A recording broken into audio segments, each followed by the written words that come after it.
Hey everyone, we know how hard it can be to keep up with the latest news in Israel. So if you haven't had the time to stay on top of what's what in the Holy Land, we're here for you.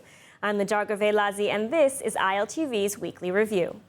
Security forces in Judea and Samaria remain on alert after 2 terror attacks yesterday within a matter of hours. And earlier today, a shooting attack took place near the Hamra junction. A 31-year-old woman was lightly injured, and according to the eyewitnesses, the terrorist opened fire from a passing vehicle, and one person has suffered from shock. ILTV's Steve Leibovich has the latest. 6 Israelis wounded in yesterday's terrorist shooting in Ma'ale Adumim remain hospitalized, including one in serious condition. The attack began when the terrorist gunman opened fire at a group of diners at a burger restaurant in a plaza outside a main shopping mall in the generally peaceful town.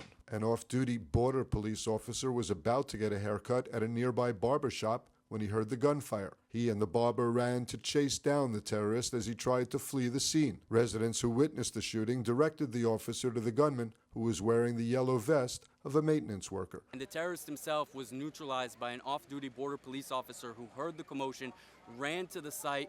He called for the terrorist to put down his weapon and to stop. The terrorist then turned around, opened fire on our border police officer, who then, the border police officer, managed to quickly pull out his weapon, neutralize the threat, and the terrorist is now officially neutralized. The attacker was identified as Mohanad al-Mazra from the nearby town of Al-Azariya. He was a legal maintenance worker in Ma'ale Adumim. An estimated 7,000 Palestinians have work permits to enter Ma'ale Adumim and surrounding industrial areas on a daily basis. Hamas issued a statement from Gaza praising the attack. The 6 victims were taken to Shaarei Tzedek Medical Center and Hadassah Hospital Mount Scopus in Jerusalem for treatment. One man is in his 40s, listed in serious condition. 4 victims, a 14-year-old boy, and men aged 28, 29, and 37 were listed in moderate condition. Another man in his 20s was lightly hurt, according to hospital officials. Just hours after the Ma'ale Adumim shooting attack, a Palestinian terrorist attempted a stabbing rampage at a bus stop in southern Judea, near the Jewish community of Shima. The attacker was neutralized before he was able to cause injury. The IDF conducts first operation in Janine since the Home and Garden counter-terror mission. 2 senior Hamas terrorists were arrested, and security concerns mount amid influx of Iranian funds fueling terrorist activities. The Israeli Defense Forces overnight conducted an operation in the Janine refugee camp, marking their first action in the area since the significant counterterrorism operation Home and Garden back in June. During this recent operation, 2 wanted Hamas terrorists were arrested. The forces entered Janine overnight and arrested Fathi Atum, a senior member of Judea and Samaria Hamas, who previously sat in an Israeli prison. That in addition to the arrest of a senior member in the Janine brigades. Live fire was exchanged during the raid. No casualties were reported. Security officials have expressed concerns about the future operations in Janine due to the influx of Iranian funds into the Janine refugee camp. The money aims to rebuild infrastructure and strengthen armed forces within the camp. Janine, situated in northern Samaria, has seen a rise in terrorist activities, becoming a stronghold for such elements. Just recently, a terror cell attempted to launch a rocket towards the Jewish town of Ramon in the Gilboa Regional Council. This latest IDF operation comes after a 3-day anti-terrorism campaign in June, illustrating the ongoing efforts to combat terror threats in the region.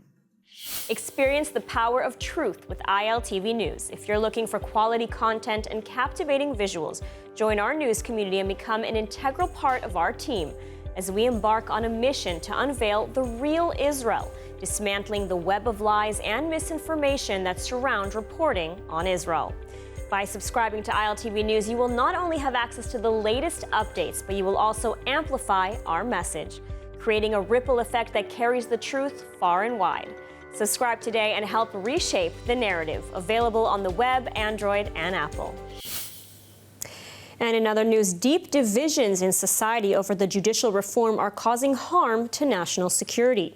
That's the word from Defense Minister Yoav Gallant, who warned in a closed-door meeting of the Knesset Foreign Affairs and Defense Committee that the damage is to deterrence and military cohesion. ILTV's William Sharon reports. Meeting the Knesset Committee in his Defense Ministry office in Tel Aviv, Gallant reportedly told lawmakers that the military has been damaged by thousands of reservists, announcing they will end their volunteer duty to protest the government's judicial reform. The defense minister said there has already been harm done and more could come, and urged reservists to reserve direction and keep IDF service out of its arguments. Gallant said that currently the IDF is capable of carrying out all of its tasks, but there were concerns moving forward. Military officials speaking at the meeting reportedly warned lawmakers that Israel's enemies see the situation as an opportunity to attack. The IDF military intelligence officials reportedly told members of the committee that Israel's ability to establish a credible military threat against Iran has been undermined amid the tensions over the judicial reforms and Israel's weakened relations with the U.S. More than 10,000 reservists have warned they will not be able to serve in an undemocratic Israel, which they claim the country will become if the government's judicial plans are realized. The IDF relies heavily on volunteering reservists, especially pilots, for its routine activities. Coalition and opposition leaders have called for reservists not to refuse service. Prime Minister Benjamin Netanyahu continued his U.S. media offensive, rejecting international criticism of judicial reform. Netanyahu told Fox News he does not comment on the internal debates in other democracies, and Israel will make its own decisions. More from ILTV's Dave O'Klein.